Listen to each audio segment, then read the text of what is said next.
ప్రేమతత్వం ఛానల్కి స్వాగతం. ఈరోజు చిత్తశుద్ధి అనే ఒక కథను తెలుసుకుందాం.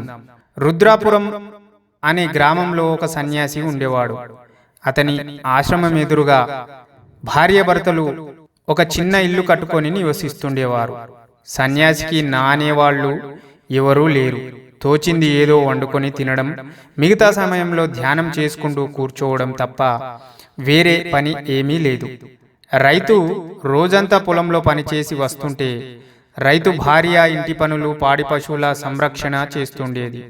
సన్యాసి దృష్టి తన పని తాను చూసుకోవడం కాక రైతు కుటుంబాన్ని గమనించడం మీదనే ఉండేది.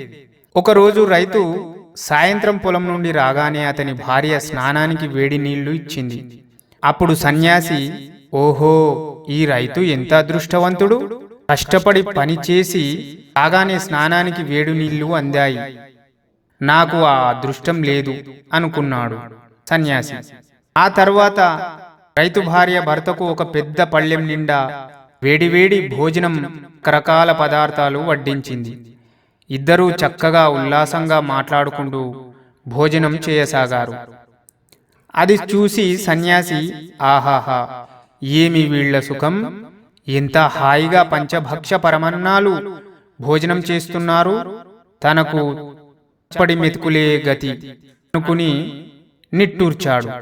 అంతలో పండుగ వచ్చింది. రైతు భార్య కొత్త దుస్తులు ధరించి సరదాగా పండుగ చేసుకున్నారు. సన్యాసికి మనసులోనే ఆగ్రహం వచ్చింది. వీళ్ళు హాయిగా పండుగలు చేసుకుంటున్నారు, తనకు పండుగలు, కొత్త బట్టలు ఏమీ లేవు, ఎప్పుడూ ఈ పాత బట్టలు తప్ప అనుకున్నాడు. రైతు మాత్రం అందుకు భిన్నంగా ఆలోచించేవాడు.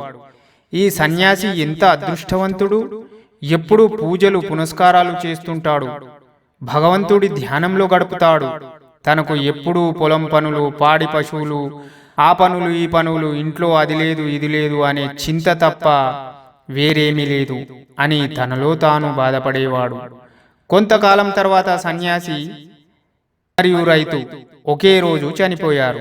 సన్యాసికి యమభటులు వచ్చి నరకానికి తీసుకుపోయారు, రైతును దేవదూతలు వచ్చి స్వర్గానికి తీసుకుపోయారు. అప్పుడు సన్యాసి, ఇది అన్యాయం, నేను జీవితమంతా సన్యాసిగా గడిపినా నన్ను నరకానికి ఎందుకు తెచ్చారు అని యముడికి ప్రశ్నించాడు. అప్పుడు యముడు, నీవు సన్యాసివే అయినా నీ మనసు, నీ ఆలోచనలు మాత్రం ఎప్పుడూ సుఖాల గురించే ఆలోచిస్తుండేది, చిత్తశుద్ధి లేని సన్యాసం దండగా అని బదులిచ్చాడు. ఈ కథలో నీతి ఏమిటంటే, జీవితంతో పాటు ఆలోచనల్లో కూడా చిత్తశుద్ధి ఉండాలి. ఈ యొక్క కథ నచ్చినట్లయితే చేయండి, షేర్ చేయండి, సబ్స్క్రైబ్ చేయండి.